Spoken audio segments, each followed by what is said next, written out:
श्रीवल्लभ शरणं मम। श्रीवल्लभ शरणं मम। श्रीवल्लभ शरणं मम। वामहस्ते घृतं माठं गोगोपी गोपरक्षकं यशोदोत्संगलालितं श्रीनटवरं नमामि। सौन्दर्यं निजरुद्गतं प्रकटितं स्त्रीगूढभावात्मकं पुनरूपं च पुनस्तदन्तर्गतं प्राविविशस्वप्रिये संश्लिष्टा उभयोर्भवौ रसमयः कृष्णो हि यत्साक्षिकं रूपं तत्र ते आत्मकं परमभिध्येयं सदा वल्लभ।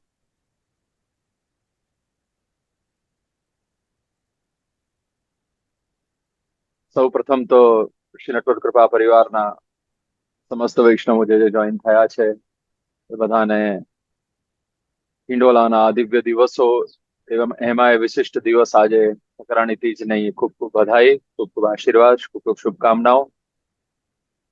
જો પુષ્ટિ ભક્તિ માર્ગ એક એવો વિશિષ્ટ માર્ગ છે કે જેમાં ઉત્સવ અને મનોરથ સિવાય બીજું કશું જ નથી। જે દિવસે ઉત્સવ ન હોય ને એ દિવસે એમ સમજવું કે આગલા ઉત્સવની તૈયારીનો દિવસ આપણને મળ્યો છે, બાકી છે તો ઉત્સવ અને મનોરથ। પુષ્ટિ ભક્તિ માર્ગના આ દિવ્ય ઉત્સવ મનોરથ પરંપરામાં એમ જોવા જઈએ તો આ સાવન મહિનાના જે હિંડોળાના દિવસો છે એ સેકન્ડ લાર્જેસ્ટ દિવસો આવે। આપણે સૌથી વધારે યદि કોઈ દિવસોમાં આનંદ લેતા હોઈએ તો એ છે ફાગણ મહિનામાં આપણે હોળી ખેલનો આનંદ લઈએ। એ વસંત પંચમીથી શ્રી ઠાકોરજીના એ દિવ્ય દિવસોની શરૂઆત થાય, જે ડોલોત્સવ સુધી આપણે એનો આનંદ લેતા હોઈએ। એ ઉદ્ભટ ભાવે શ્રી ઠાકોરજીને રંગવા અને ઠાકોરજીના રંગમાં રંગાવા એના દિવસો પછી સૌથી લાંબામાં લાંબો યદि કોઈ ઉત્સવ હોય તો આ સાવન હિંડોલાના ઉત્સવો છે।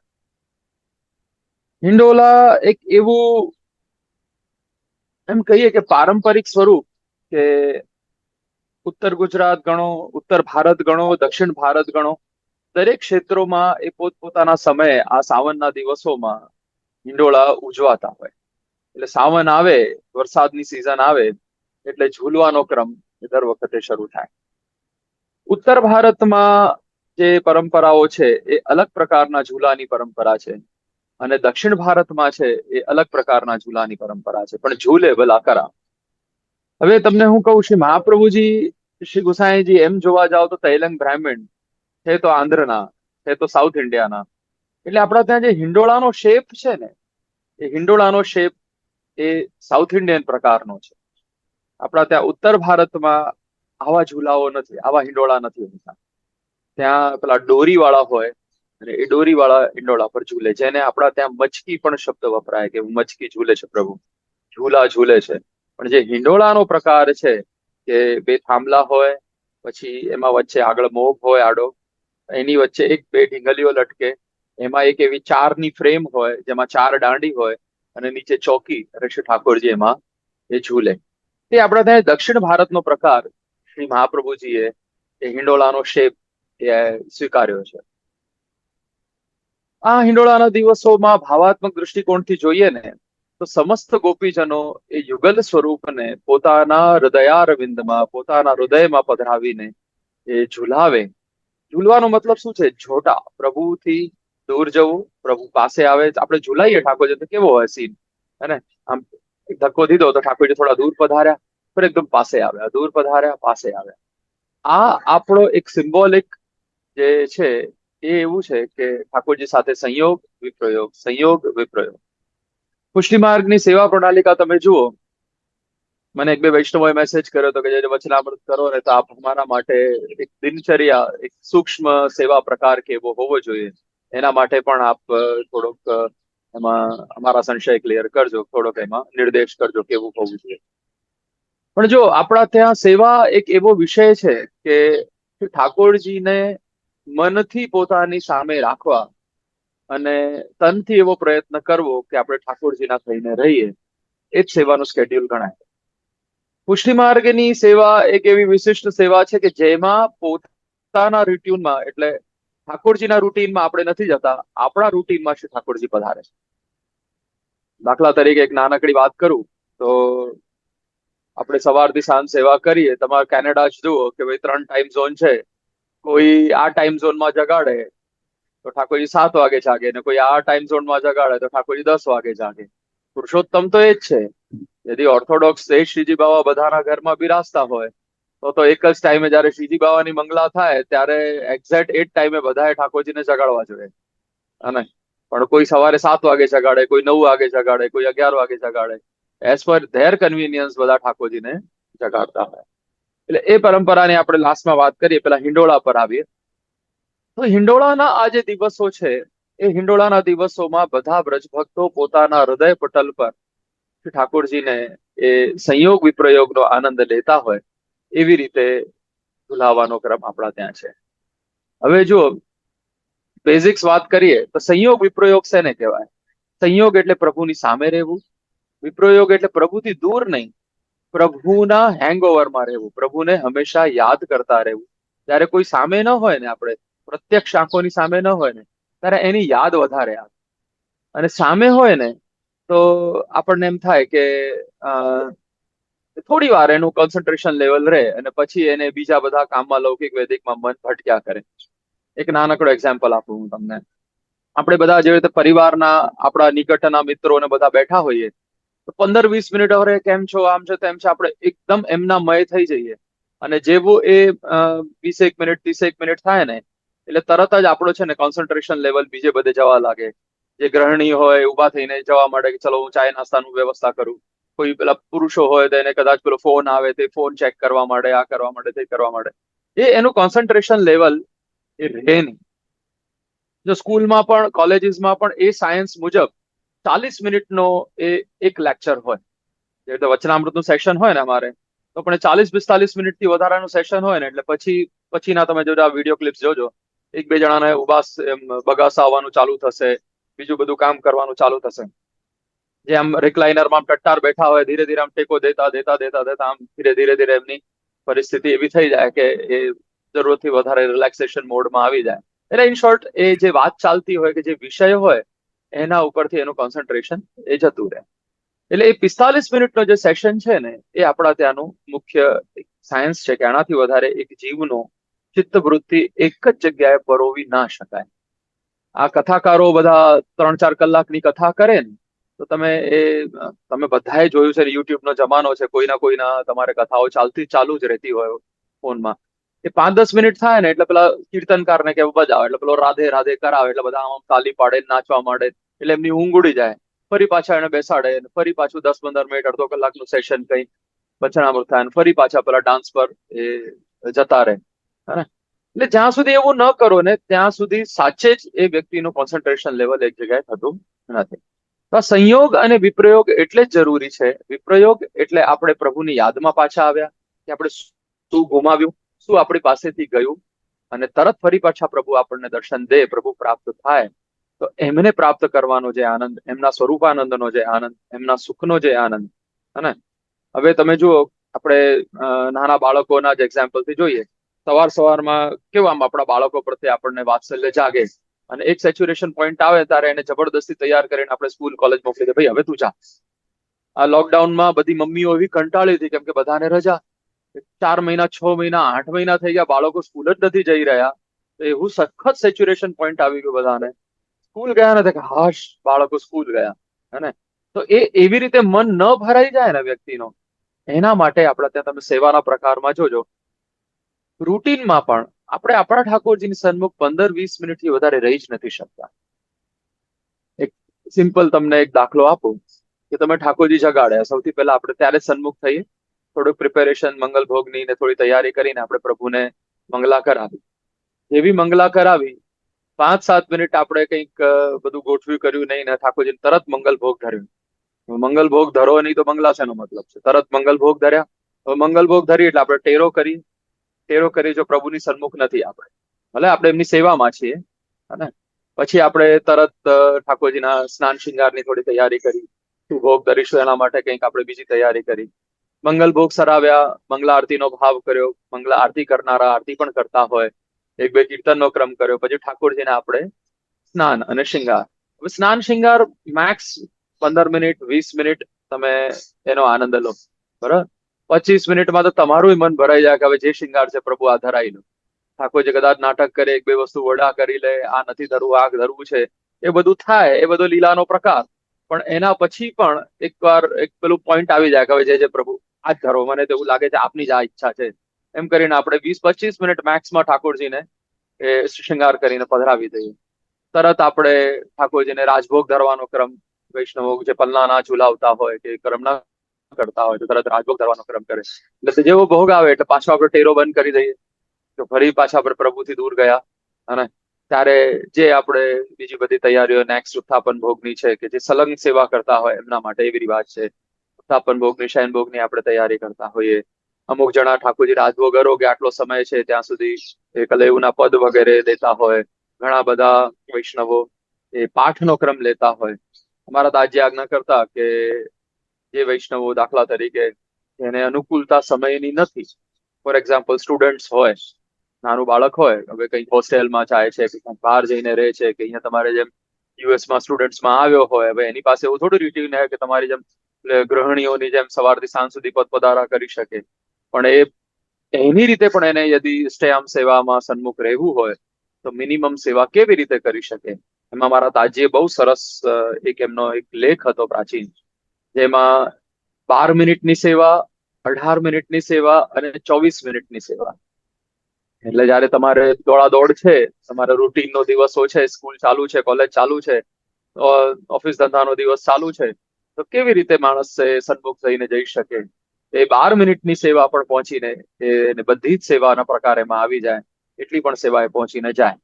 પછી એની પાસે આજે થોડો વધારે સમય છે, હાફ ડે છે, મારે હજી મારી જોડે સ્પેરનો ટાઈમ છે તો હજી મારે સન્મુખ થવું હોય તો શું કરાય, તો એ 18 મિનિટની સેવા. અને પછી કે ભાઈ મેક્સ હું તો આનાથી વધારે આપી જ ન, જો પુરુષોનું કોન્સન્ટ્રેશન લેવલ એવું હોય પાછું, તમારા જેવી રીતે 45 મિનિટ હોય ને, અમારે એ 24 મિનિટે એ સેચ્યુરેશન પોઈન્ટ આવી જાય. પ્રિયતમા જોડે બેઠો હોય કે બાળકો જોડે બેઠો હોય, 24 મિનિટ થાય એટલે એને એક ઉભા થઈને એક આંટો મારવા જવા જોઈએ જ જોઈએ. એટલે એને પછી જ્યાં આંટો મારવા જાય ને ત્યાં 24 મિનિટ આપવા જોઈએ. પછી એ જૂનું શું કરતા હતા એ યાદ ના રહે. કદાચ કોઈ મહેમાનો આવ્યા હોય, આપણા નિકટના વ્યક્તિ આવ્યા હોય તો પણ આપણે તરત એ પેલા ઘરના બોલાવા બાળકોને તમે મોકલો, જાઓ ને પેલાને બોલાવી લાવો ને, ક્યાં ગયા પેલા, આ બધા મારી સામે બેઠા છે, હું જઉં રસોડામાં બનવા, એમનું મન લગાડો અહીંયા બેસી. એટલે એ 24 મિનિટની સેવા, અને એ 24 મિનિટની સેવા દ્વારા શ્રી ઠાકોરજીના એ અષ્ટયામ સેવાનો આનંદ. તો એ પાઠનો ક્રમ મારા દાજી આજ્ઞા કરતા કે તમે મંગલ ભોગ ધરી કોઈ પણ તમને જે નિત્યક્રમનો પાઠ હોય, તમે એક પાઠનો એ તમે સમય રાખવાનો. ઘણા બધા ઘડીનો સમય રાખે કે ભાઈ અમે 12 મિનિટ ઠાકોરજીને મંગલ ભોગ ધરીએ છીએ, અમે આ ભોગ 24 મિનિટ ધરીએ છીએ, આ ભોગ આ ધરીએ છીએ. તો એ સમયે નહીં, એક જોડે તમે ફોર એક્ઝામ્પલ મેં મંગલ ભોગ ધર્યો અને હું યમનાષ્ટકનો પાઠ કરીશ, યમુનાષ્ટકનો પાઠ પૂરો થાય ત્યાં સુધી ઠાકોરજી મંગલ ભોગ આરોગે. પછી હું ઠાકોરજીના સ્નાન શૃંગાર કરીશ, પછી હું સર્વોત્તમજીનો પાઠ કરીશ ત્યાં સુધી મારા ઠાકોરજી રાજભોગ આરોગે. અને પછી સર્વોત્તમજીના પાઠ પછી હું ઠાકોરજીના રાજભોગનો ક્રમ કરું અને ઉત્થાપન ભોગ, શયન ભોગ હું સાથે ધરું, અને એ વખતે હું કૃષ્ણાશ્રયનો પાઠ કરીશ. એટલી વાર ઠાકોરજી એ ભોગ આરોગે અને પછી પોળે. હે ને, તો આટલા જ રૂટીનમાં તમે જુઓ કે 5-7 મિનિટ 10 મિનિટના ક્રમમાં તમારા પાઠના ક્રમ પતે અને 10-15 મિનિટના ક્રમમાં તમે એ સેવાના ક્રમ તમે લઈ શકો. એટલે જો આપણા ત્યાં સેવા પૂરી થઈ ગઈ શબ્દ નથી, કેમ કે સેવાનો પૂરી તો ક્યાં થવાની છે, આપણું તો જીવન જ એના માટે છે. અને એ સેટઅપમાં જ આપણે જન્મ્યા છીએ.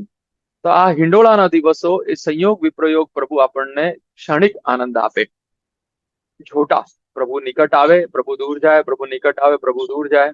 હે, તો એ જે આનંદ છે એ પુષ્ટિ માર્ગનો જે વિશેષ આનંદ એ હિંડોળામાં બધા વૈષ્ણવ લેતા હોય. હવે ભાવ ભાવનાની દૃષ્ટિકોણથી જોઈએ ને તો હિંડોળાના જે બે થાંભલા છે ને એ શ્રી ઠાકોરજી, સ્વામિનીજી, ચંદ્રાવલીજી, આ બધાના સૌથી નિકટ જે બે ગોપીજનો છે એમનું નામ છે લલિતાજી અને વિશાખાજી. તો જો આમાં તો પુષ્ટિ માર્ગમાં તો કેવું છે કે જે નિકટ હોય એ નિકટ હોય. હવે એના ગુણ દોષ બીજા બધાને ભલે દેખાતા હોય પણ ઠાકોરજીને ન દેખાય. હે ને, એ જે નિકટ છે જ. એ પેલા દૂર બેસે વાળા એ એમના પેલાને ન જાણી શકે કે ભાઈ તમને જેટલું બ્રહ્મ સંબંધ છે એટલું અમને બ્રહ્મ સંબંધ છે. અને અમને બધા પ્રત્યે ભલે લાગણી કે એ બધું સરખું હોય પણ જે નિકટ છે એ છે જ. તો એ જે નિકટ છે એ બે થાંભલા છે, એક લલિતાજીનો અને એક વિશાખાજીનો ભાવ છે. તો આપણા ત્યાં કીર્તનોમાં પણ આવે છે લલિતા વિશાખા દેત છોટા, બરાબર. તો એ લલિતાજી અને વિશાખાજી આ બે થાંભલા થયા. પછી એ બે થાંભલાના જે આગળ જે મેરુઆ જે કહેવાય, એ શ્રુતિરૂપા જે ગોપીજનો છે એમના ભુજદંડ છે, એમના હાથ છે. અને એમના હાથ ઉપર જે ચાર દાંડીઓ જે છે, એ ચાર દાંડીઓ બે ભાવના એમાં ગણીએ છે. એક ભાવના એવી છે કે જે આમ ઝૂલો ઝૂલવા માટે ઠાકોરજી અને સ્વામીજી બે આમ બે બાજુથી પકડે તો ચાર હાથ કેમ એમ ઊંચા થઈ જાય. તમે જો ડોરાથી આપણે ઝૂલવા જઈએ તો હાથ આમ રાખીને તમે ના ઝૂલી શકો, તમારે આમ જ પકડીને ઝૂલવું પડે. એટલે એ જે ચાર દાંડીઓ જે છે એ બે યુગલ સ્વરૂપના શ્રી હસ્ત છે. અને એક ભાવના એવી છે કે એ ચારે દાંડીઓ જે છે એ ચારે ચાર જે યુથો છે એ યુથોના ગોપીજનોના ભાવથી એ ચાર દાંડીઓ છે. અને જે ચોકી છે એ ચોકી પર શ્રી ઠાકોરજી બિરાજે. અને એ સિંહાસન જે છે, જે ચોકી છે જેના પર બિરાજે, એ આપણા જેવા બધા બ્રજભક્તોનું હૃદય આસન છે. એ હૃદયમાં બિરાજે અને હૃદયમાં બિરાજીને પ્રભુ એ ઝૂલતા હોય. જો હૃદયની પણ આપણે એવી જ પરિસ્થિતિ છે, પ્રભુ યાદ આવે ક્યારેક ન આવે, ક્યારેક આવે ક્યારેક ન આવે. સેવામાં હોઈએ ત્યારે ક્યારેક કંઈક બીજું યાદ આવે, બહાર હોઈએ ત્યારે પ્રભુ યાદ આવે. એટલે એ જે જોટાનો પ્રકાર છે એટલે જ આપણને એ સ્થાન આપ્યું છે કે પ્રભુ બિરાજે તો છે જ. વ્રજમંડળ સ્થિર કરી સ્થાપોજી જે આપણે ગોપાલદાસજી માંગે છે વલ્લભાખ્યાનમાં, અને એ બ્રજમંડળ સ્થિર કરવું મતલબ આ હૃદયારવિંદ ને આ હૃદયમાં મારું બ્રજમંડળ છે એને આપ સ્થિર કરો. એ બહુ વાઇબ્રેટ કરે છે, ક્યારેક આમ ક્યારેક આમ ક્યારેક આમ, હે. એને સ્ટેબલ કરવું એના માટેની આ વાત છે. તો એ હૃદયરૂપી જે છે એ આપણો એ આસન છે. અને જે નાના નાના અલગ અલગ આપણે સજાવટ કરીએ ત્યારે ફોંદના લટકાવીએ, આ લટકાવીએ, તે લટકાવીએ, એ બધા બ્રજભક્તોના ભાવથી છે. પછી જયારે વચ્ચે જે ઝુમર લાગે, એટલે જેને એમ કહીએ ને કે અમારા ત્યાં એને કહેવાય ચમરી, હિંડોળાની ચમરી શબ્દ વાપરીએ છીએ. એ જે ચમરી છે ને એમાં ભાવ પ્રકાર અલગ અલગ છે. ઘણા ભાવ પક્ષમાં એવું છે કે એ સ્વામીજીના ટીકાનો પ્રકાર છે કે ભાઈ સ્વામીજીનો એ ટીકો છે. ઘણી જગ્યાએ એ ચોટીના પ્રકારની એની ગણતરી ગણતા હોય છે, પણ એની ગણતરી એ સ્વામીજીના શિંગારની ગણતરી છે, હે ને. અને જો આ રીતે શ્રી ઠાકોરજીના હિંડોળાનો સેટઅપ છે. અને સૌથી પ્રથમ દિવસ શ્રી પ્રભુ જો બિરાજે એ લાલ રંગમાં બિરાજે. આપણા ત્યાં સુરંગ હિંડોળાનો પ્રકાર છે. સુરંગ એટલે લાલ રંગ, સુરંગ એટલે સુરંગ હિંડોળામાં આ, સુરંગ હિંડોળામાં આ, એવું બધું ચાલ્યું છે. પણ સુરંગ શબ્દનો અર્થ લાકડું નથી, સુરંગ શબ્દનો અર્થ છે લાલ. એ લાલ હિંડોળામાં શ્રી પ્રભુ બિરાજે. લાલ રંગ છે ને એ અનુરાગનો રંગ છે, પ્રેમનો રંગ છે, સ્નેહનો રંગ છે, હે. એટલે શરૂઆત જે પણ કઈ ઉત્સવની થાય ને આપણા ત્યાં એ લાલ રંગથી થાય. તમે જોજો જેવી રીતે ઉષ્ણકાલ પૂરો થયો અને જેવો સમય ઉષ્ણકાલનો પૂરો થયો તો કસુંબા છઠ્ઠે ઠાકોરજી સૌથી પહેલા રંગ ધરે તે લાલ રંગ ધરે, હે. હવે જેવી રીતે આ સિઝન આપણી અત્યારે બીજી સિઝન છે, સાવનની સિઝન છે, તો જયારે હિંડોળા શરૂ થશે ત્યારે શ્રી ઠાકોરજી લાલ રંગ, લાલ કિનારીના વસ્ત્રથી શરૂઆત થઈ. હવે આ બધું પતશે ને, હવે તમે એમ સમજો કે આ સિઝન પૂરી થઈને જેવી નવરાત્રી ચાલુ થશે ને તો સૌથી પહેલા લાલ છાપાના વસ્ત્રો આવશે ઠાકોરજીના, ખુલ્લા બંધના ભાગાના. એટલે એ સિઝન અલગ શરૂ થઈ. પછી જયારે દિવાળી આવશે ને ત્યારે પણ જો હટરીમાં બિરાજશે ને એ દિવસે સૌથી પહેલા લાલ જરીથી શરૂઆત થશે, એ હટરી આવી. આગળ જઈને જયારે એ કિનખાબના વસ્ત્રો શરૂ થશે ને ગુસાઈજીના ઉત્સવની આસપાસ, ગોકુલનાથજીના ઉત્સવની આસપાસ, ત્યારે લાલ કિનખાબથી શરૂ થશે. પછી એવી જ રીતે વસંતની શરૂઆત થશે ને તો વસંતમાં તો સફેદ વસ્ત્ર ધરે. એના પહેલા જે 5 દિવસ જરી ધરે ને, તો એ 5 દિવસ જે જરી ધરે એમાં પણ લાલ જરીથી શરૂઆત થાય. એટલે આપણા ત્યાં દરેક સિઝન જયારે ઠાકોરજીના સેવા પ્રકારની બદલાય તો એમાં શરૂઆતનો જે રંગ છે એ લાલ રંગ હોય. એટલે લાલ રંગ છે ને આપણા અનુરાગનો રંગ છે. અનુરાગ એટલે પ્રેમ, અનુરાગ એટલે આપણો પ્રભુ સાથેનો એક બંધન, હે. તો એ અનુરાગના રંગનો રંગ લાલ. ઠાકોરજી લાલ વસ્ત્ર એ દિવસે ધરાવે અને હિંડોળાનો પણ ક્રમ લાલ રહે. હવે શ્રી ઠાકોરજી છે ને 4 જગ્યાએ વ્રજમાં હિંડોળા ઝૂલ્યા. હવે ઘણી જગ્યાએ અલગ અલગ આની ગણતરી છે કે ભાઈ પ્રથમ 16 દિવસ ઠાકોરજીના, પ્રથમ 16, બીજા 16 દિવસ સ્વામિનીજીના, એવી રીતે શ્રી ઠાકોરજી હિંડોળા ઝૂલતા હોય. આપણા ઘરમાં એટલે નટો પ્રભુના ઘરમાં ઠાકોરજી 3 તીજ ઝૂલતા હોય છે. એટલે એકમે બિરાજે એના પછી તીજ, પછી આ બીજી આજની દિવસ ઠકરાની તીજ, અને ત્રીજી હિંડોળા એકમ, બીજ અને તીજ.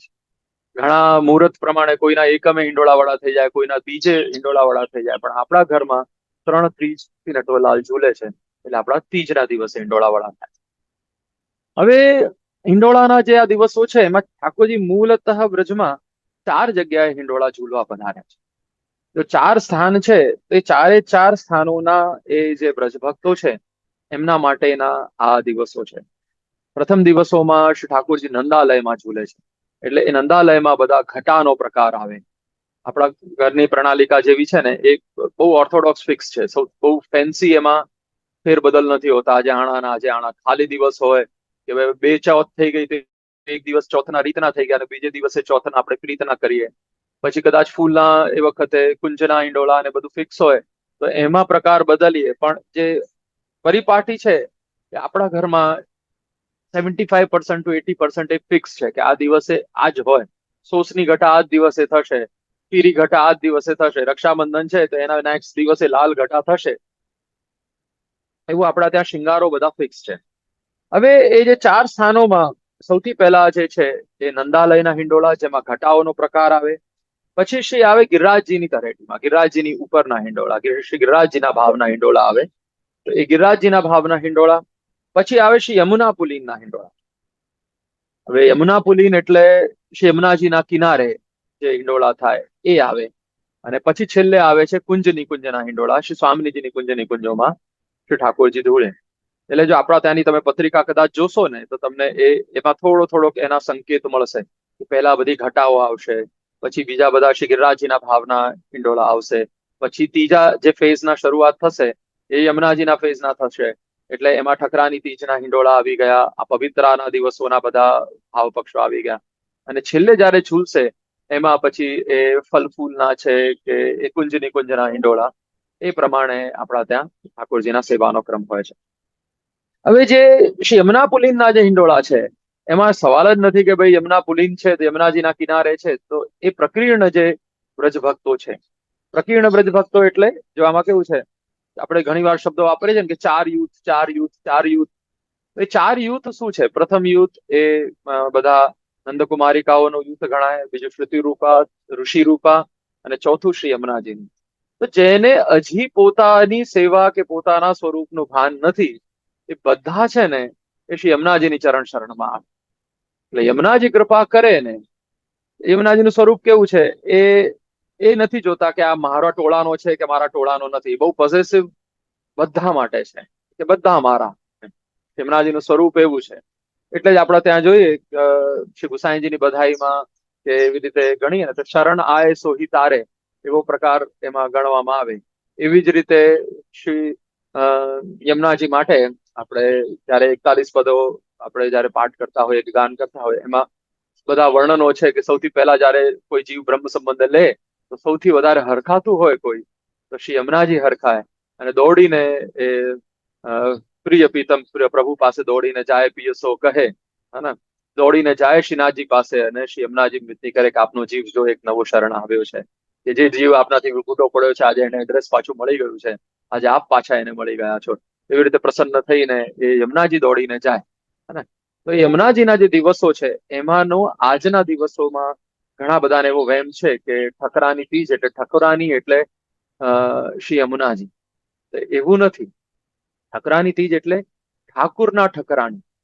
આપણા ત્યાં શ્રી રણછોડલાલજી મહારાજ વચનામૃતમાં એ સ્પષ્ટ ઉલ્લેખ છે. શ્રી રણછોડલાલજી મહારાજ એવી આજ્ઞા કરે છે કે ઠકરાની તીજ ખરી એ દિવસે શ્રી મહાપ્રભુજી ઠકરાની ઘાટ, ગોવિંદ ઘાટ કયો એ શોધવા માટે ત્યાં વ્રજમાં જરૂર પધાર્યા. ગોકુલમાં ઘાટ ઉપર આપ ઉભા રહ્યા અને દમલાજીને પૂછ્યું કે દમલામાં ઠકરાની ઘાટ કયો અને ગોવિંદ ઘાટ કયો?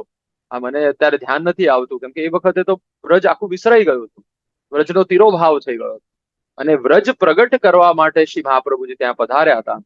અને આપને જયારે એ ચિત્તાગ્રસ્ત કન્ફ્યુઝ જોયા કે ભાઈ ઠકરાની ઘાટ કયો, ગોવિંદ ઘાટ કયો, અને શ્રી યમુનાજી પ્રગટ થયા અને ત્યાં પધાર્યા. એમને બતાવ્યું કે આ ઠકરાની ઘાટ ને આ બાજુ આ ગોવિંદ ઘાટ, આ 3.5 સીડી એ ઠકરાની ઘાટ. અને એ જે બતાવ્યું ત્યારે જયારે સૌથી વધારે પહેલા શ્રી યમુનાજીના દર્શન કર્યા અને આપણે ષોડશ ગ્રંથમાંનો સૌથી પહેલો ગ્રંથ એવો યમુનાષ્ટક, જેને આપણે નિત્ય પાઠ કરીએ છીએ. અને યમુનાષ્ટકનું મહાત્મ્ય એવું છે કે જે વૈષ્ણવ કશું જ ના કરી શકતા, કશું જ નહીં નો મતલબ. એ યદિ યમનાષ્ટકનો પણ પાઠ કરે છે, આ બધા યુઝ્યુઅલી બધા જેન્ટ્સ માટે વધારે અસર થાય, કેમ કે બધા સેવા સહાયકની ભૂમિકા વધારે નિભાવતા હોય અને સેવાનો ક્રમ વધારે લેડીઝ જોતા હોય. પણ આપણા ત્યાં એવું સહાયક તો સહાયક છે, સહાયક વગર તો થોડુંક અઘરું છે, હે ને. અમારા પપ્પા ઘણી વાર મૂડમાં આવે ને ત્યારે એમ કે રામ રળે નહીં ને તો સીતા દળે કોણ ને. એટલે રામ રળીને લાવે, કમાઈને લાવે, ત્યારે સીતા દળીને ખવડાવે. ઘણા વૈષ્ણવ આવીને ફરિયાદ કરે ને કે જે મારા ઘરના એ સેવામાં સન્મુખ નથી રહેતા અને અમે સેવા પહોંચીએ તો પછી ઘણી વાર પૂછીએ કે ભાઈ આજે શું અરોગ આવ્યું, તો કે આજે બદામપુરી અરોગ્યા ઠાકોરજી. તો આપણને હસવું આવે. મેં કીધું ભાઈ અચ્છા, બદામ ક્યાંથી આવી? તો એ બદામ તો કમાઈને એ લાવ્યો ને, ત્યારે તમે બદામપુરી અરોગાઈ, હે ને. એટલે એ જે સેવા સહાયકની ભૂમિકા છે કે ભાઈ આજે તમે કેરી લઈ આવજો ને આજે બદામ લઈ આવજો ને આજે આ લઈ આવજો, ભલે તમે ઠાકોરજીને તમે અરોગાયું, તમે બનાવ્યું, પણ એ સહાયકની ભૂમિકા તો એટલી છે જ, જેને આપણે પડચારકી કહીએ કે કન્સિસ્ટન્સ કહીએ. તો એ સેવા સહાયકો માટે આ યમનાષ્ટક એવી વસ્તુ છે. અમારા તાજીના વચનામૃત છે કે જેવી રીતે ગાયત્રી દીક્ષા હોય ને, જે બ્રાહ્મણ ગાયત્રી ન કરે ને એ બ્રાહ્મણ ન કહેવાય. એનું બ્રહ્મ તત્વ ક્ષીણ થઈ જાય, નષ્ટ થઈ જાય, એનો તિરોભાવ થઈ જાય, બ્રહ્મ તત્વ જતું રહે. એવી જ રીતે દરેક જીવને, દરેક વૈષ્ણવને યમનાષ્ટકનો પાઠ કરવો જોઈએ. અને આપણા માટે સેવાનો અધિકાર આ દેહથી પ્રાપ્ત થાય એના માટે યમનાષ્ટક સૌથી આવશ્યક વસ્તુ છે. સૌથી આવશ્યક વસ્તુ એટલે યમનાષ્ટક વગર તમે એ સેવાનો અધિકાર ધીરે ધીરે ધીરે ધીરે ધીરે ધીરે ખોઈ બેસતા હો છો. ફોર એક્ઝામ્પલ, જેવી રીતે મેં ગાયત્રીનું એક્ઝામ્પલ આપ્યું. હવે આમ જાહેરમાં તો મંત્રો ન બોલાય, પણ હવે આજકાલ યુટ્યુબ પર તો બધી તમને વિથ મ્યુઝિક બધા મંત્રો ને આ બધું પ્રાપ્ત થાય. તો જેવી રીતે ઓમ ભૂર ભુવ સ્વહા એવી રીતે એના બીજ મંત્રો છે અને પછી આખી ગાયત્રી છે. તમે એ યમનાષ્ટકનું સંશોધન કરજો. એમ કહેવાય છે ધર્મશાસ્ત્રમાં કે જેને ગાયત્રીનો ઉપદેશ ન હોય ને એને ભગવત સ્વરૂપની સેવાનો અધિકાર પ્રાપ્ત નથી થતો. શૂદ્રોને ગાયત્રી દીક્ષાનો અધિકાર ન હોય, ગાયત્રી દીક્ષાનો અધિકાર ના હોય તો આપણે બધા સેવા કેવી રીતે પહોંચીએ? સ્ત્રી શૂદ્રાદ્ર ધૃતે ક્ષમઃ એ મહાપ્રભુજીનું નામ એમને નથી મળ્યું. એક સમયમાં આજે પણ તમે જુઓ 99% જેટલા સંપ્રદાયો છે તે બધા પાયસ છે. નામ દઈને કહું તો મજા ના આવે, પણ આપણે તમે જુઓ બધા સંપ્રદાયોમાં બધાના અધિકાર ક્ષેત્રો બહુ પાયસ્ડ રીતે વાંટવામાં આવ્યા છે. ફોર એક્ઝામ્પલ, અત્યારે સૌથી વધારે તમે એમ જુઓ કે ભાઈ ગ્લેમરમાં હોય તો આપણે સ્વામિનારાયણ સંપ્રદાયને ગણતા હોઈએ કે ભાઈ આ જ હિન્દુ ધર્મ સાચવીને બેઠા છે કે ભાઈ આ જ સ્વામિનારાયણ. તમે જુઓ એક જનરલ પબ્લિક અલગ હોય જેમને એ લોકો જનરલ ગણે, પછી એકને એ લોકો દીક્ષા આપીને સાધુ બનાવે, એમના માટેના ક્રાઇટેરિયા અલગ હોય. પછી જ્યારે એ પ્રમોટ થાય ત્યારે એમના ક્રાઇટેરિયા અલગ હોય, એમને એક અલગ અધિકાર હોય. આપણા ત્યાં તો જે વૈષ્ણવ બ્રહ્મ સંબંધ લે બધા સરખા, પછી એની સેવા મુજબ એ એની નિકટતા, એની ભગવદીયતા એ પ્રૂવ કરે, પણ દીક્ષા કોઈના માટે અલગ અલગ નથી હોતી, હે ને. બધા આપણા માટે તો બધા સરખા. શ્રી મહાપ્રભુજી માટે, શ્રીજી બાબા માટે બધા જીવ એક સરખા. જેનામાં ગુણ છે, દોષ છે, કશું પણ હોય, બધા જીવ સરખા. કોઈ સ્પેશિયલ એમાં એને પેલી નથી. આ એક બ્રહ્મ સંબંધનો એક વિશેષતા છે. તો જયારે બધા સરખા હોય તો એ સેવાના ક્રમમાં તો બધાને સેવા પ્રાપ્ત થવી, એટલે જ આપણને બધાને ઠાકોરજીની સ્વરૂપ સેવાનો અધિકાર છે. અને યદિ એ શૂદ્રોને ગાયત્રી દીક્ષાનો અધિકાર નતો, હે તો અનધિકાર ચેષ્ટા વેદ પારગહ મહાપ્રભુજીનું નામ છે, તો વેદમાં કીધેલી આજ્ઞા કેવી રીતે ઉલ્લંઘન કરે? એટલે એ ગાયત્રી દીક્ષા વૈષ્ણવોને ન આપી, હે. તો એ કેવી રીતે એમને કરી? તો હિડન રીતે એક સંતાઈને એક ગાયત્રી દીક્ષા આપે આપણને આપી છે, એ યમનાષ્ટક.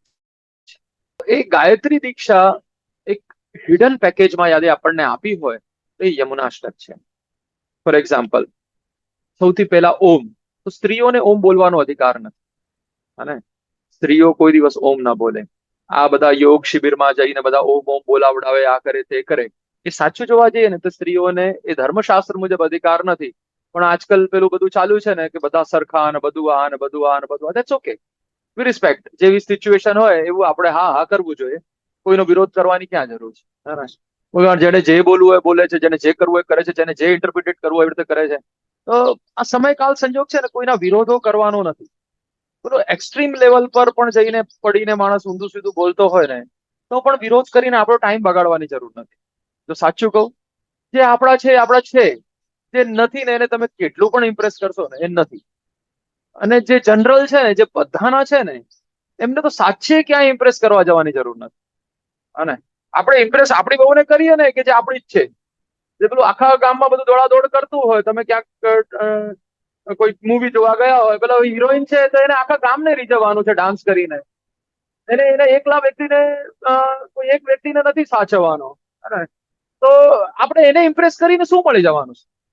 એવી જ રીતે પબ્લિકમાં પણ એવું છે કે જે કોઈના નથી થયા, કે જે બધાના છે, એને ઇમ્પ્રેસ કરીને સમય બગાડવા જેવો નથી. આપણે બધા નથી હોતા આપણા પરિવારમાં કેવું જોતા હોય કે ભાઈ જે મારા માટે ઊભું છે, હું એના માટે એના લગ્નમાં જઉં ને. આપણા વ્યવહાર કેવા હોય, હને? જેને હવે મારા માટે સ્પેશિયલ ટાઈમ નથી, મારે એના ક્યાં સ્પેશિયલ ટાઈમ આપો, ક્યાં એના માટે રજા પાડવી આપણે? અને એક આપણો મિત્ર હોય, આપણા દરેક વસ્તુમાં ઉભો હોય, એના માટે આપણે કેવી રજા પાડતા હોઈએ, હે? તો શ્રી મહાપ્રભુજીએ એક પોઝેસિવનેસ આપણા માટે રાખી કે કોઈ પણ કશું પણ થાય, હું આમને ભગવત સેવાનો અધિકાર તો હું આ દેહથી આપીશ. લીલામાં મળશે ને, એ લીલા કોણે જોઈ? અને કદાચ આપણે મર્યા, અને મર્યા પછી ઠાકોરજી જ આપણને પૂછે મારી લીલા કેવી લાગી, તો તમને એવું લાગશે હાય હાય, હું તો ડોલરોમાં પાઉન્ડોમાં દોડાદોડ કરી ગયો, મને તો ખબર જ ના પડી, લીલા ભોગવતા જ ના આવડ્યું. હે? કોઈને એવું લાગે કે મર્યા પછી હું આટલા કર્મ કરીશ ને મને સ્વર્ગ મળશે, અને એ મર્યા પછી કોઈ પૂછે તમને કે તમને સ્વર્ગ કેવું લાગ્યું, તમે હતા એ સ્વર્ગમાં જ હતા, તમે શું જોયું છે આગળ પાછળ શું છે? એટલે તમે બધા ધોળપદમાં ગાઓ છો ને, સખી આજનો લાવો, બીજી અરે કાલે કોણે દીઠી છે. એટલે આપણે તો આજના ક્ષણને જીવવાનો છે. આજના ક્ષણમાં જે પ્રભુ પુરુષોત્તમ આપણને પ્રાપ્ત થયા છે, શ્રી મહાપ્રભુજીનું સ્વરૂપ આપણને પ્રાપ્ત થયું છે, એમનો સાચો આનંદ, એમના સ્વરૂપ અમૃતનો આપણે આનંદ લેવાનો છે.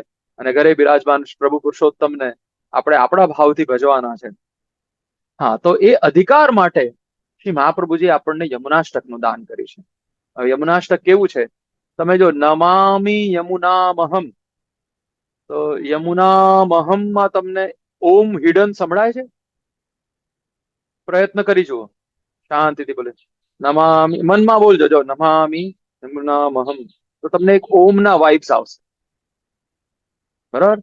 ગાયત્રીમાં સૌથી પહેલા શું છે? ઓમ.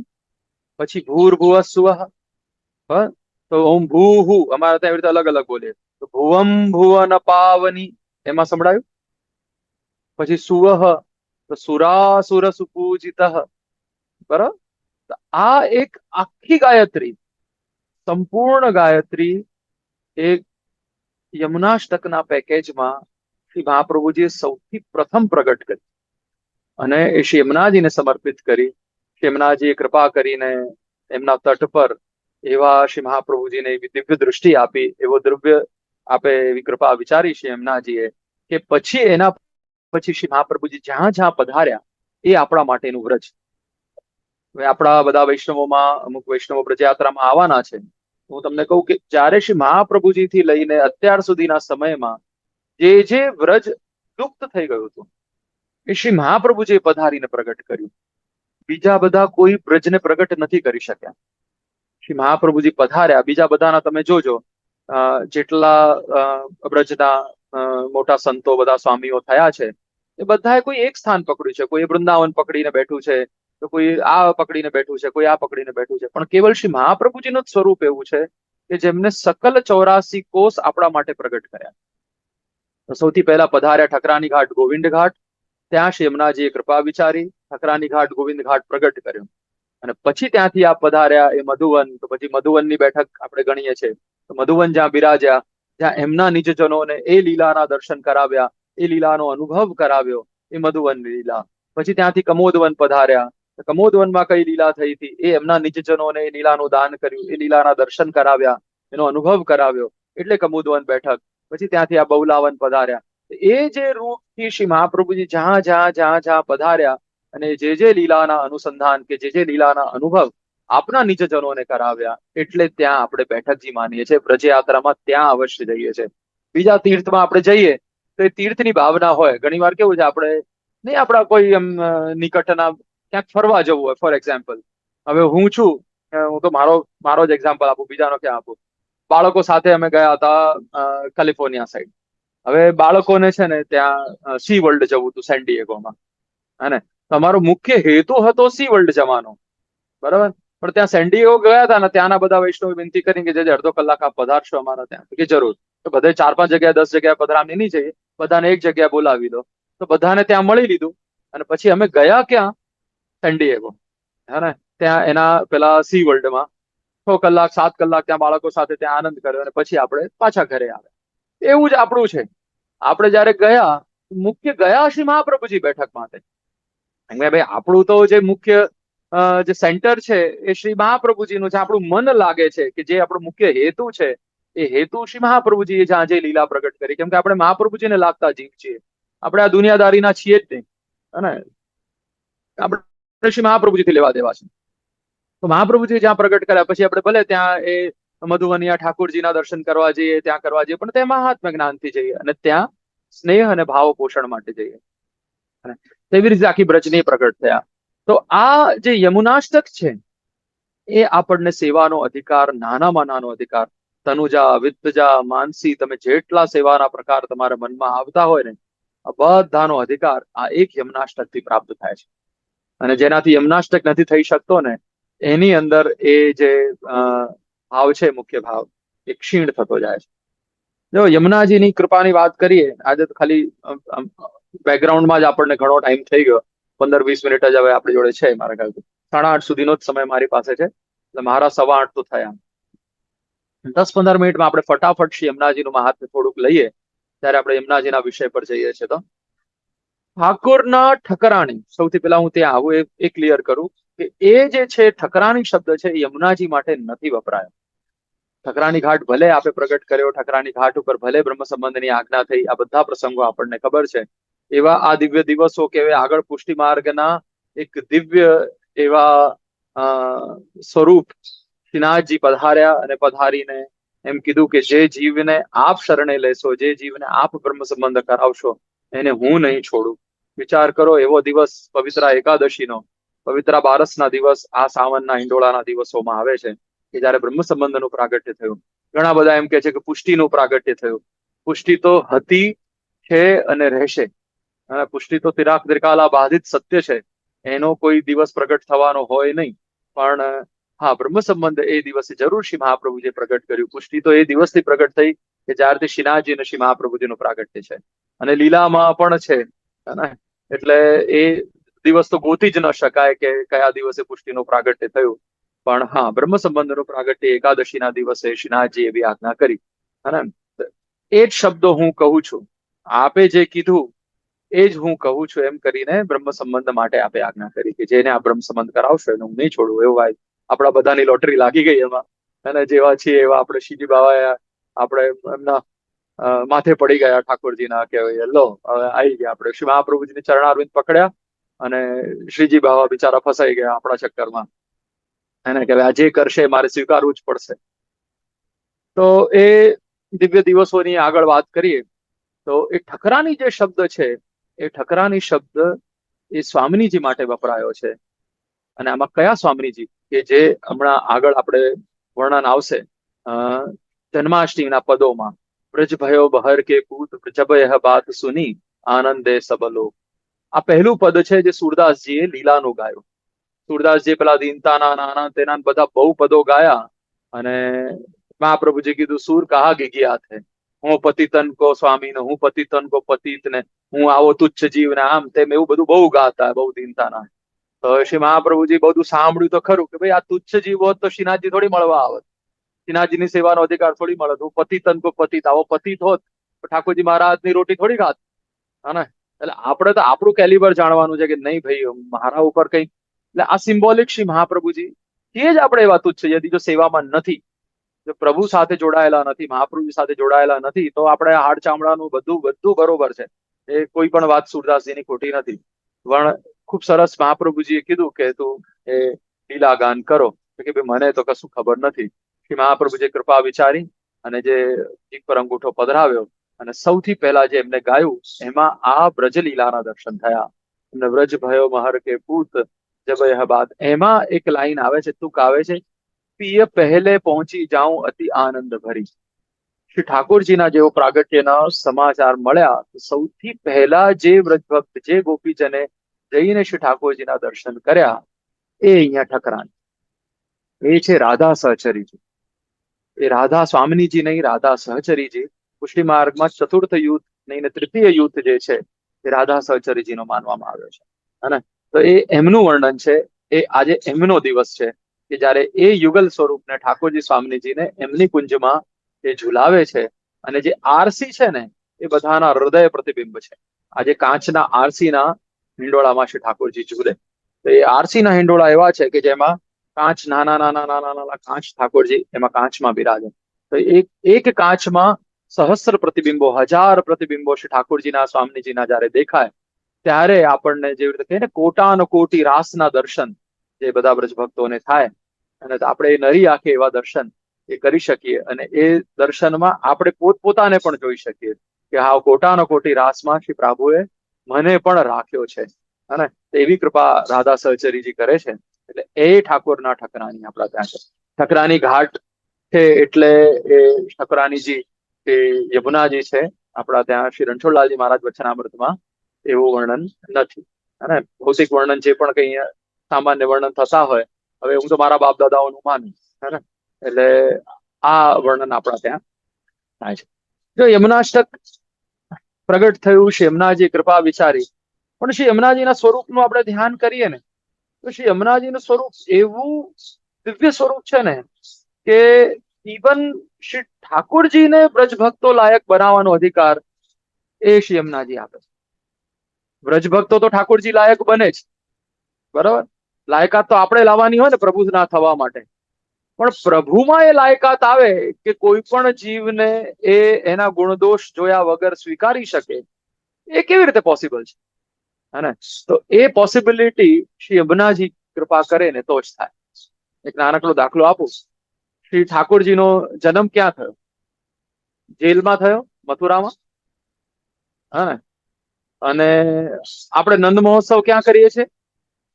ગોકુલમાં. Next day. કેમ નેક્સ્ટ ડે?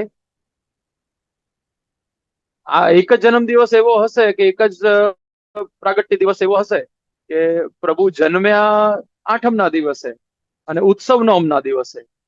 એવું કેવું? આઠમના દિવસે જન્માષ્ટમી તરીકે આ ઠાકોરજીને તિલક, આરતી, ધમધોકાર, બધા ઢોલ નગારા બધું વાગે અને પંચામૃત થાય, આ થાય, તે થાય. પણ જે સાચો ઉત્સવ છે નંદ મહોત્સવ, એ નેક્સ્ટ ડે. આ એક જ અવતારમાં એવું છે. તમે જો રામનવમીના દિવસે તમે જોઈ લો, રામનવમીના દિવસે જ આપણે બધું જે કરવું એ કરીએ. દસમના દિવસે તો જે રામનવમીના ભૂખ્યા હોય એ ફટાફટ ભોજન કરીએ કે ભાઈ વ્રત તોડો. એટલે એવું જ વામન જયંતિ છે, એવું જ નરસિંહ જયંતિ છે. જેટલા અવતારો છે, જેટલા પ્રભુના અંશકલા અવતારો છે, બધા જે દિવસે હોય એ દિવસે હોય. કેવલ આ નંદ મહોત્સવ જ એક એવો છે, જન્માષ્ટમી નંદ મહોત્સવ, એનું પાછળનું પણ તાત્પર્ય છે. એ એવું નથી કે આ ઉત્સવ આટલો લાંબો ચાલે છે, પણ જે સાચા પુરુષોત્તમ, જે આપણા પુરુષોત્તમ છે, જે ચતુર્વ્યુહાત્મક પુરુષોત્તમ છે, જે સાક્ષાત જે પ્રગટ્યા ને એ ગોકુલમાં પ્રગટ્યા. અને ગોકુલમાં ક્યારે પ્રગટ્યા? કે જ્યારે શ્રી યમુનાજીએ એમને આપણા લાયક બનાવે. હવે હું તમને શોર્ટ વાર્તા પ્રસંગ તમને કહું કે પ્રભુ જ્યારે જેલમાં જન્મ્યા, વસુદેવજી આમ સુપડામાં એમને લઈને ગયા, રસ્તામાં શ્રી યમુનાજી પધાર્યા. હવે યમુનાજી પધાર્યા તો યમુનાજી ક્રોસ કરીને જવાનું થયું. તો જેવા ક્રોસ થવા માટે યમુનાજી માંથી પધાર્યા તો યમુનાજીએ પોતાનું સ્વરૂપ ધીરે ધીરે ધીરે ધીરે એટલું વધાર્યું તે વસુદેવજીના નાક સુધી આવી ગયા, માથા સુધી આવી ગયા. એટલામાં શ્રી ઠાકોરજીએ સુપડામાંથી ચરણારવિંદ થોડાક લાંબા કર્યા અને એક જલની એવી છાલક આવી અને યમુનાજીએ એમનો સ્પર્શ કર્યો. અને સ્પર્શ કરીને પછી યમુનાજી ધીરે ધીરે ધીરે ધીરે નીચે થઈ ગયા. આપણે ભૌતિક રીતે એવું જાણીએ કે ભાઈ બ્રજમાં પધાર્યા તો સૌથી પહેલા ચંદ સ્પર્શ શ્રી યમુનાજીએ કર્યા. અને આપણે આ રીતે આપણે ગણતરી ગણતા હોઈએ છીએ. અને પછી ગોકુલમાં પધાર્યા. ગોકુલમાં પધરાઈને ઠાકોરજીને ત્યાં મૂકીને વસુદેવજી એ જે શક્તિ સ્વરૂપા જે એમના બહેન હતા એમને પધરાઈને નીકળી ગયા. અને પછી જયારે જશોદાજીની આંખ ખુલી તો ગોકુલમાં બધાએ નંદ મહોત્સવ કર્યો કે નંદરાયજીને લાલન થયા, લાલન થયા. હવે આ એક વાર્તા આપણને સામાન્ય રીતે ખબર છે. હવે આ જે રહસ્ય છે ને એ શ્રી મહાપ્રભુજી સુબોધનીજીમાં કયા પ્રસંગમાં ખુલે છે કે જ્યારે શ્રી ઠાકોરજી અને દાઉજી એ બ્રજ છોડીને પાછા મથુરા એ કંસને મારવા જયારે જાય ત્યારે અક્રૂરજીએ એમને બોલાવ્યા કે ભાઈ કંસ બોલાવે છે અક્રૂરને લેવા મોકલ્યા અને અક્રૂરજી ઠાકોરજીને પધરાઈને જ્યારે એ મથુરા તરફ જઈ રહ્યા છે ત્યારે શ્રી ઠાકોરજીએ અક્રૂરજીને કીધું, કાકા અમે જમનાજીમાં સ્નાન કરી લઈએ, હવે અમને જમનાજીમાં ક્યારે સ્નાન કરવા મળશે? અક્રૂરજીને આમ દયા આવી ગઈ કે ના ના, તમે બંને બાળકો અપરસ કરીને સ્નાન કરી લો, અપરસ નહીં સ્નાન કરી લો. તો એ જેવા સ્નાન કરવા ગયા ને, તો એ અક્રૂરજીને એવા દર્શન થયા કે કોઈ બે સ્વરૂપો શ્રી યમુનાજીમાં પધાર્યા અને કોઈ બીજા બે સ્વરૂપો એ ઠાકોરજી અને દાઉજીમાં પાછા પડ્યા. તો એવા દર્શન થયા ને, તો એના સુબોધનીજીમાં શ્રી મહાપ્રભુજી પ્રગટ કરે છે કે જે પુષ્ટિ પુરુષોત્તમનું જે સ્વરૂપ છે ને, એ તો યમુનાજીમાં પહેલેથી જ હતું. અને જે કંસના કારાગારમાં જન્મ્યા હતા ને, એ તો એ કૃષ્ણ હતા કે જેમને ભૂમિનો ભાર હરવાનો છે, જેમને આગળ જઈને બધી પોલિટિક્સ કરાવવાની છે, મહાભારત કરાવવાની છે, આ કરાવવાની છે, તે કરાવવાની છે. એ બ્રજભક્તોમાંના કૃષ્ણ નથી. એ તો એ અવતારી જે કૃષ્ણ છે કે જેને આ બધા કામ કરવાના છે, એ સુદર્શન ચલાવશે ને આ કરશે ને તે કરશે, પોતે બધું કરશે.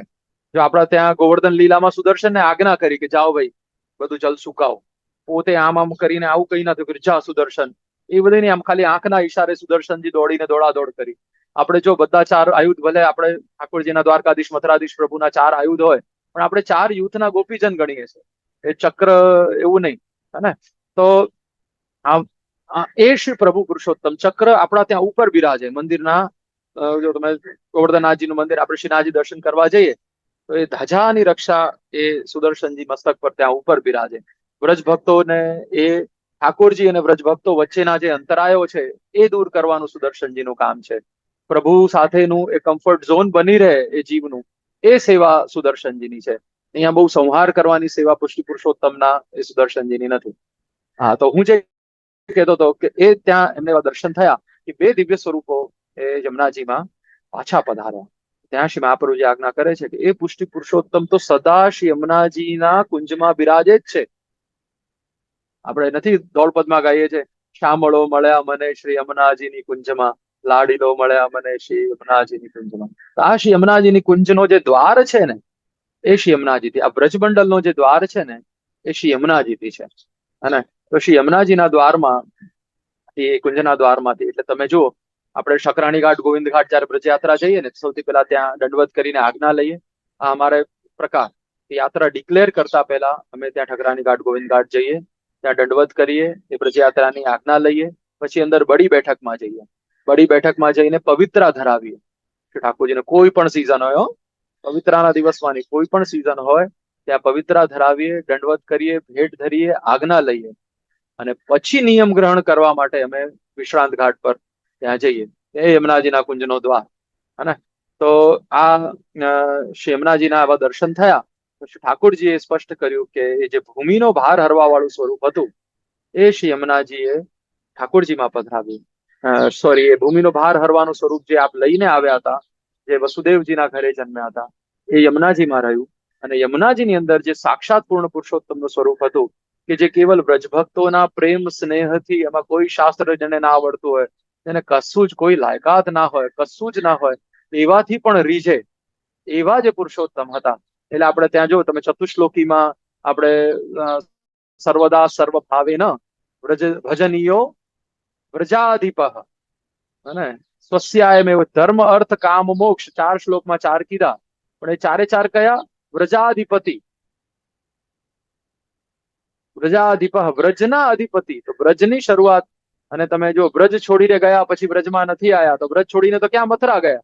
એક રીતે જોવા જાવ તો મથુરાને વ્રજમાં નથી ગણ્યો, એનો દ્વાર ગણ્યો છે, હે. એ બ્રજ કમલના સેન્ટરને ગમ્યો છે, એના કુંજોમાં નથી ગણાતી એની ગણતરી. તો પણ આપણે નિયમ ત્યાંથી જ લઈએ છીએ, કેમ કે ત્યાં શ્રી ઠાકોરજીએ એ સ્થાનને એવી અભિભૂત એવું વિશ્રામ કર્યો છે ત્યાં, એટલે ત્યાંથી શ્રી યમુનાજીના કુંજનો દ્વાર છે.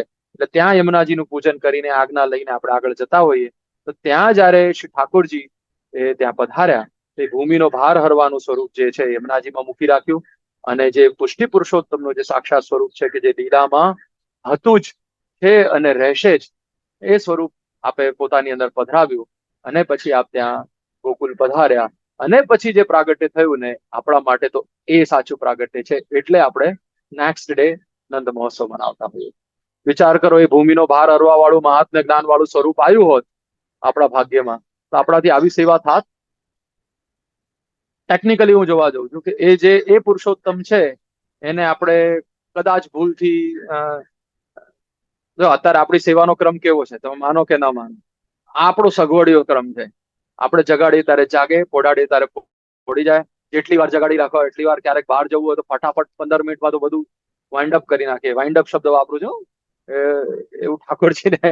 અને ક્યારેક કોઈ આવવાનું હોય કે આ ભાઈ સેવા આવવાના છે તો આપણે એને દેખાડવું પડશે કે હું કેટલી સેવા કરું છું, તો 1.5 કલાક ઠાકોરજીની પત્તર રગડી આપણે. તો આવો આપણો એક સાચું ડુપ્લિકેટ, આપણો સાચો સ્વભાવ આ છે કે આપણો પ્રેમ ડુપ્લિકેટ છે. અને તો પણ એ પુષ્ટિ પુરુષોત્તમ કેવો આનંદ લે. અને આપણું નાનું બાળક હોય, આપણે એને કેટલું અનુશાસનમાં આમ રાખીએ, એને કેટલું વાલ કરી આ કરી, કદાચ વળગાડી પણ દઈએ. પણ કોઈ બહારનું આવ્યું હોય આપણા ઘરમાં, આપણે એને કેટલું આમ કાલું કાલું ખોટું ખોટું વાલ કરીએ, બેટા આમ લઈ લે, બેટા તું ખાઈ લે, અને લે આ તારા માટે ચોકલેટ, તું આમ કર તેમ કર. અને પેલો જાય ત્યારે આપણે સાચા પેલા ચાલ ભાઈ અહીંયા સોફા પર ગંદી ચાદર આ બધું ઘડી કરીને મૂકી દો, આ તો પેલો આવ્યો તો એટલે આ સોફા ઉપર આ પાથરી રાખ્યું હતું કે તારા માટે નથી, ચલ. હે. એટલે એક કેવું આપણું ડુપ્લિકેટ બધું એ ઠાકોરજી બધું ચલાવી લે છે, કેમ કે પુષ્ટિ પુરુષોત્તમ છે. અને આપણા માટે એક જ લાયકાત છે કે આપણે શ્રી મહાપ્રભુજીના ચરણારવિંદથી જોડાયેલા છે. એના સિવાય આપણી કોઈ એવી લાયકાત નથી. અને આપણાથી રૂપવાન પણ ઘણા બધા છે, આપણાથી ગુણવાન પણ ઘણા બધા છે, આપણાથી વધારે સમય આપનારા પણ ઘણા. કોઈને કે હું બહુ સરસ ગાઉં છું, ત્યારે તો લતા મંગેશકર કેવું ગાતી હતી, તો ઠાકોરજી એના જ ઘરે રહે ને, આપણા ત્યાં શું કરવા આવે. અને કોઈને કે મારા ત્યાં તો હું આટલી ભેટ ધરું છું, મારું આટલું દ્રવ્ય છે ને મેં ચાંદીની આટલી આટલી કટોરીમાં હું ભોગ ધરું છું. તો અદાણી અંબાણીના જ ઘેર રહે ને ઠાકોરજી, આપણા ત્યાં શું કરવા આવે. પૈસા સોના ચાંદીની એને ત્યાં ક્યાં કમી છે. હે. કદાચ તો આપણા બધા જોડે જેટલું નહીં હોય એટલું એને વસિયતમાં કૂતરાના નામે કર્યું છે. હે, તો એના ઘરે જ રહેવું જોઈએ ને ઠાકોરજી, આપણા ત્યાં કેમ પધારે. હે. એવી જ રીતે ઘણા બધા ગુણ હોય કે ભાઈ મારા તો રૂપને જોઈને ઠાકોરજી મોહિત થયા છે. હવે મિસ વર્લ્ડ જોઈએ એટલી ફરે છે, પણ એમના માટે થોડી ઠાકોરજી. એટલે એક રૂપ ગુણ કશું જ કામ નથી આવતું. ત્યાં કેવલ એ શ્રી મહાપ્રભુજીની શરણાગતિ જ કામ આવે છે, એ પુષ્ટિ પુરુષોત્તમ. અને શરણાગતિ પછી શ્રી યમુનાજીની કૃપા. અને તો જે શ્રી મહાપ્રભુજી જેને સ્વીકારે છે ને, જે શ્રી વલ્લભ કુલ શરણ આવે, આપણા ત્યાં 41 પદમાં શ્રી યમુનાજીની એક લીટી આવે છે કે ભાઈ કોણના ઉપર કૃપા કરે કે જે શ્રી વલ્લભના શરણ આવે છે એના ઉપર પુષ્ટિ પુરુષોત્તમ સ્વરૂપની પ્રાપ્તિ થાય, એવી કૃપા શ્રી યમુનાજી કરતા હોય છે. તો અહીંયા તો શ્રીનાથજી ને શ્રી ઠાકોરજીને બ્રજ ભક્તો લાયક બનાવ્યા કે ભાઈ આવા બધા મહાત્મ્ય જ્ઞાન વાળા બધા અમારે નથી જોઈતા. અમને તો અમારા વાત્સલ્ય અને પ્રેમથી જે ખાટી છાશ માટે નાચવા માંડે, અને એવા ઠાકોરજી અમને જોઈએ છે કે જે કેવલ આટલી કટોરી માખણ માટે આપે. અમે કહીએ ને કે પ્રભુ નાચીને બતાવો તો માખણ આપીશ, તો પ્રભુ મસ્ત નાચવા માંડે નાનકડા. અમને તો એવા પુરુષોત્તમ જોઈએ છે. એક પુરુષોત્તમની કૃપા કરનારા પણ યમુનાજી છે. એટલે જ આપણા ત્યાં ઠાકોરજી સવારે એક આટલી કટોરી દૂધ અને આટલી કટોરી મિશ્રીની રાહ જોતા હોય કે આ મારો જીવ મને ફરશે ને તો મને આનંદ આવશે. બાકી એમને ક્યાં, કે તમને શું લાગે છે બ્રજ ભક્તોના ઘરે આટલું માખણ ચોરી કરવા ભગવાન કેમ જતા હશે? અને જેના ઘરમાં કેટલી ગાયો, નંદરાયજીના ઘરમાં કેટલી ગાયો હતી ખબર છે? બધા ભાગવતો સાંભળીને બેઠા છો તમને ખબર છે, લાખો ગાયો હતી. અને એ લાખો ગાયોના માખણ દૂધના તો ડુંગરા હશે ને, માખણ કેટલું આવતું. તો એ માખણ માટે આટલું માખણ ચોરી કરવા માટે ઠાકોરજી શું કરવા જાય? કઈક પ્રેમથી પેલા એ વિલોણું વળ્યું હશે ને, કેવો પ્રેમ હશે, કેવો વાત્સલ્ય હશે કે એમના ઘરના એ માખણના ડુંગરા છોડીને એક છીકા પર આટલું પેલા માટલામાં એક પેલું મૂક્યું હોય એ માખણ ચોરી કરવા જયારે બ્રજ ભક્તોના ઘરે પધારે, એ પુરુષોત્તમની કૃપા આપણા ઘરે એમ જ પધાર્યા છે. એ શ્રીજી બાવાનું તમે એ વૈભવ તમે જુઓ, બરોબર છે. હવે એ વૈભવ એ કમ્ફર્ટ ઝોન છોડીને આપણા ઘરમાં આટલા નાનકડા કબાટમાં કેમ આવીને બેસે? એમાં આપણની ઈચ્છા થાય ત્યારે જગાડીને, ઈચ્છા થાય ત્યારે પોડાડી દઈએ, ઈચ્છા થાય એ ધરાવીએ. અને ક્યારેક મેં તમને કીધું ને, ક્યારેક 15 મિનિટમાં બધું પૂરું કરીને વાઇન્ડ અપ કરીને જતા રહીએ. એમાં પાછા બધા આજ્ઞા લેવા આવે કે મારે 4 દિવસ જવું હોય તો 4 બંટા ભરીને જતા રહીએ તો ચાલે? તમારું નાનકડું બાળક હોય, 4 દિવસની 4 શીશી ભરીને તમે આપી દો કે 4 દિવસ તું પી લેજે, પહેલા દિવસે આ, બીજા દિવસે આ, ત્રીજા દિવસે આ, એવું ચાલે તમારે? હા. આપણું મન કેવી રીતે થાય કે આપણે ઠાકોરજી માટે એવું આજ્ઞા લઈએ? હા. તો એ આવા આપણે આમ કહેવાય ને ડુપ્લિકેટ પ્રેમ વાળા છીએ, તો પણ શ્રી પ્રભુ આપણી સાથે જોડાયેલા છે, તો પણ પ્રભુને વન સાઇડેડ લવ આપણી સાથે છે. એની પાછળનું કારણ આ શ્રી યમુનાજીએ જે કૃપા કરી અને ઠાકોરજીને પુષ્ટિ પુરુષોત્તમ બનાયા, એટલે જ શ્રી ઠાકોરજી આટલી આપણા ઉપર કૃપા કરે છે. હેમનાજીનું સ્વરૂપ એવું છે કે એનું વર્ણન આ કઈ 15-20 મિનિટ કે અડધો કલાકમાં થાય નહીં, પણ આપણા ઉપર જે આ કૃપા શ્રી મહાપ્રભુજી ને યમુનાજી કરી છે ને, એના સિવાય ત્રીજા શ્રીનાથજી આપણને મળે નહીં. તમે જો શ્રીજી બાવાનું ચિત્ર હોય ને, વચ્ચે શ્રીજી બાવા બિરાજતા હોય, એક બાજુ શ્રી યમુનાજી, એક બાજુ શ્રી મહાપ્રભુજી. 90% ચિત્રો બધા નથી મળતા આપણને શ્રીનાથજીમાં જોઈએ. તમારા તાજી ઘણી વાર મજાકમાં કહેતા કે જો શ્રીજી બાવાને એક બાજુ આમને ને એક બાજુ આમને ન પકડી રાખ્યા હોત ને, તો આ વચ્ચે આપણને શ્રીનાથજી ના મળત. આપણા માટે જે આ બે સ્વરૂપો છે એ બે મુખ્ય છે, અને આ જે દિવસો છે એ બંને સ્વરૂપોના એ દિવસો છે. જો પવિત્ર શ્રી મહાપ્રભુજી કૃપા કરીને એ સ્નેહના બંધનમાં શ્રી ઠાકોરજીને બાંધ્યા, એ પવિત્ર ધરાય. ધર્મશાસ્ત્રમાં એ પવિત્રાનું ખૂબ વર્ણન છે, અને એ પવિત્ર સૂતરનો ડોરો જે છે એ શુદ્ધ સ્નેહની એ બંધનની નિશાની છે. આપણે ત્યાં તમે જો કોઈ યજ્ઞ કરવા જઈએ, કોઈ કર્મ કરવા જઈએ, તે સૂતરના ડોરની આપણને હાથમાં પેલું કલાયો બાંધતા હોય છે લાલ રંગનો, ખબર છે? પેલા શાસ્ત્રીજી બાંધે પેલા, પછી તમને પેલા યજ્ઞનો અધિકાર મળે. પેલો લગ્ન કરવા જાય તો એ હાથમાં બાંધે, બરાબર, કે બેટા બંધાઈ ગયો તું, એવી રીતે, હે ને? તો એ જે સ્નેહનું બંધન છે આપણે શ્રી પ્રભુને ધરાવીએ છીએ, એ આપણે આપણા સમર્પણને યાદ કરીએ. અને એ સમર્પણ કેવું છે કે અમારું સમર્પણ જેવું તેવું નથી પ્રભુ, કન્ડિશનલ સમર્પણ નથી. અમને સમર્પણના બદલે કંઈ બીજું જોઈતું નથી. અમારું સમર્પણ છે રસરૂપ સમર્પણ છે. એટલે આપણે શ્રી ઠાકોરજીને મિશ્રી ભાવ કરીએ છીએ. બરાબર, ભલો માણસ સખડી ધરતો હોય, આમ જેટલું જોઈએ એટલું એની પાસે વૈભવ છે, પણ એ કટોરી મિશ્રી પવિત્રા ધરાવીને ઠાકોરજીને ધરે, એ પવિત્રા ધરાવીને જે આપણે મિશ્રી ધરીએ છીએ ને, તો એ મિશ્રી પણ રસરૂપ ભલે છે, પણ રસ કેવો છે? વહી જાય એવો નથી, રસ ઘન છે. અને મિશ્રીનું સ્વરૂપ કેવું છે? રસ ઘન સ્વરૂપ છે, મિશ્રી વહી નથી જતી. એવી જ રીતે આપણો જે સ્નેહ છે, આપણો જે પ્રેમ છે, એ વહી જાય એવો કે આખા ગામમાં હું પ્રદર્શન કરું એવો પ્રેમ નથી. મારો પ્રેમ પ્રભુ આપની સાથે જોડાયેલો છે, અનકન્ડિશનલ જોડાયેલો છે. અને કેવો? જો અમે રસરૂપ શબ્દ કેવો છે? રસ દરેકનો અલગ અલગ છે. બધાને તમે જોજો કે રસનો વિષય આપણે નથી કહેતા તમારા રસનો વિષય આ છે તમારે, એટલે આપણે આપણો રસનો વિષય જે છે આપણે એનાથી પ્રભુ સાથે જોડાયેલા છીએ. કોઈને માળાજીની સેવા ગમે છે, કોઈને સાગરની સેવા ગમે છે, કોઈને દૂધઘરની સેવા ગમે છે, કોઈને કીર્તનની સેવા ગમે છે, કોઈને વાંચનની સેવા ગમે છે, કોઈને ભગવદ વાર્તાની સેવા ગમે છે. અને બધાની જે અલગ અલગ અલગ સેવા છે, તો એ એક સેવાથી સમસ્ત સેવાનું આસ્વાદન જે પ્રભુ પુરુષોત્તમ જે આપે આપણને. ભલે અત્યારે આપણી એ બુદ્ધિ ઓછી કહેવાય કે આપણે સામેવાળાને જોઈને, બીજાને જોઈને આમ આપણે એવું બળીએ કે ભાઈ બોલો આ કરે છે ને, કીર્તન કરે છે ને એટલે એને આગળ બેસવા મળે છે, આ કરે છે ને એટલે આ કરવા મળે છે. એવું નથી હોતું. એટલે આપણે ચલો કાલથી કીર્તન ગાવા માંડીએ. તમે તમારા ભાવની સેવા કરો. ઘણા વૈષ્ણવો કે કરે તમે આ સેવા ના કરીને તમારો જીવન વ્યર્થ થઈ ગયું, તમે આમ ના કર્યું એટલે તમારે આમ થઈ ગયું. અરે એવું નથી. પુષ્ટિ માર્ગમાં એક જ સેવાથી તમે સર્વેન્દ્રિય આસ્વાદ તમે પ્રાપ્ત કરી શકો છો. આ પુષ્ટિ માર્ગની જે રસઘનત્વ છે, જેને જીવનમાં કેવલ શ્રી ઠાકોરજીના એમ કહીએ, આપણો માર્ગ તો કેવો છે હું તમને કહું. એક નાનકડો એક્ઝામ્પલ આપો.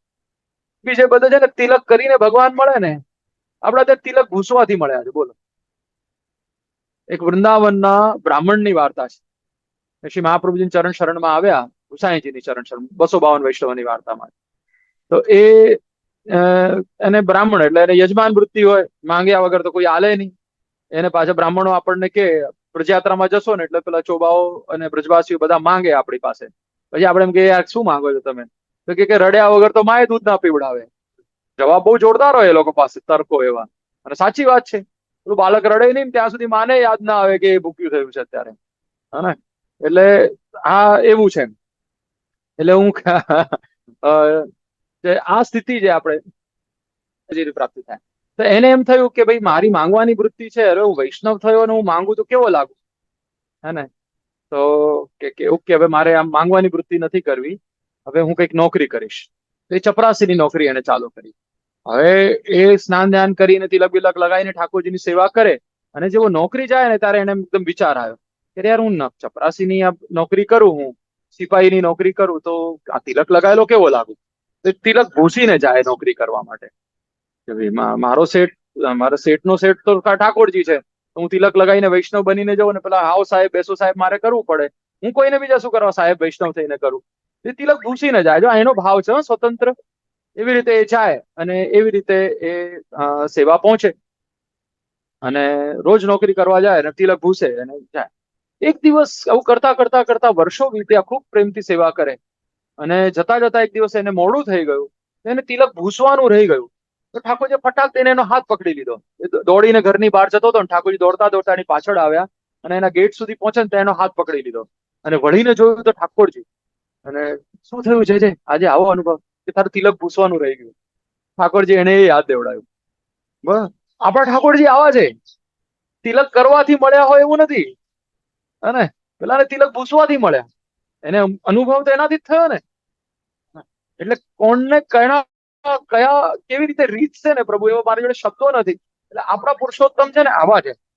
એટલે નિષ્કામ ભાવે એ રસઘનત્વ, આપણું જે ભગવદ રસ, જે આપણો જે એક ભાવ મનમાં જે પ્રભુ માટેનો છે, એને આપણે એવો સાચવીને રાખીએ, એવો એને ઇન્ટેક્ટ રાખીએ કે કેવી પણ પરિસ્થિતિ હોય એ વહી ન જાય. અને આપણું સિઝન કેવી છે કે ભાઈ કંઈક ધંધા પાણીમાં લોચો વાગ્યો તો કોઈ પેલો કે તારો મંગળ ભારે છે ને તારો શનિ ભારે છે, પેલો કહે છે તારો દરવાજો આ બાજુ છે ને તારે આ એંગલમાં આ છે, ઘરમાં પિરામિડ મૂકવા પડશે ને તારે આ કરવું પડશે ને તે કરવું પડશે. એના ચક્કરમાં આપણને એમ થાય કે અરે કોઈ દરવાજો વાંકો ચૂકો હોય તો શું ઠાકોરજી કોઈ બીજું ઇમ્પેક્ટ કરી શકે? આપણે ગોવર્ધન લીલાને યાદ કરીએ. ગોવર્ધન લીલામાં એ ઇન્દ્રભાન મંગ, ઇન્દ્રે કેટલી વૃષ્ટિ વરસાવી, 7 દિવસ આખું બ્રજ ડૂબી ગયું. એ બ્રજ ભક્તો ઠાકોરજીના સન્નિધાનમાં હતા, શું એ આંધળા થોડી થઈ ગયા હતા? એમને બધું દેખાતું હતું કે ઓહો મારું ઘર તણાઈ ગયું, ઓહો મારું ખેતર ડૂબી ગયું, આ થઈ ગયું, આટલું નુકસાન થઈ ગયું. પણ એમના મનમાં એમ ના થયું કે ભાઈ આ ઠાકોરજીના ચક્કરમાં આટલું બધું નુકસાન થઈ ગયું અમને. અને ઠાકોરજીએ 7 દિવસ પરીક્ષા લીધી અને પછી 1 સેકન્ડ ના થઈ આ બધું જલ સૂકવી દેવામાં. બધા પહેલા કરતા વધારે આનંદિત થઈ ગયા, જેવું હતું એનાથી વધારે સારું થઈ ગયું. એ ખેતરોમાં વધારે સારી ખેતી થવા માંડી. હે ને? તો આ જે કૃપા છે, આપણે એ એક દિવસ વરસાદ આવી ગયો એમાં તો આપણે ભગવાન બદલી દેતા હોઈએ છીએ. ચલો પેલા શનિનું પૂજન કરી આવીએ, ચલો ભાઈ આપણે આ કરી આવીએ ને પેલાને મંગળની શાંતિ કરાવી આવીએ ને. હે ને? આપણને આવી બધી અનસેફટી અનસિક્યુરિટી થતી જાય છે. શું લાગે છે આપણો પ્રેમ કેટલો સાચો છે? જેને એવું લાગે કે આપણો પ્રેમ સાચો છે, કદાચ એક હાથ ઊંચો કરો એટલે હું આમ જોઈ લઉં કે કેટલાને આટલો દૃઢ પ્રેમ છે ને કેટલાને એવો સાચો છે. હે ને?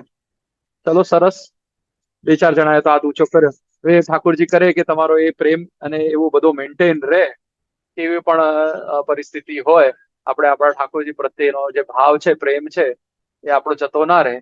એના પાછળ ખાલી એક જ દાખલો તમને આપું કે તમારું કેટલું પણ વર્ક સ્ટ્રેસ હોય, કેટલું પણ તમને એ દોડાદોડ હોય, કેટલો પણ પારિવારિક બબાલ હોય, કાકા બાપાથી ના બનતી હોય, પેલો મિલકતમાં ભાગ ના આપતો હોય, બધું હોવા છતાં પણ જયારે આપણે ઘરે આવીને આપણા નાના બાળકને રમતા જોઈએ અને કેવું તેડી લેવાનું મન થાય, કેવો આપણને આનંદ આવે.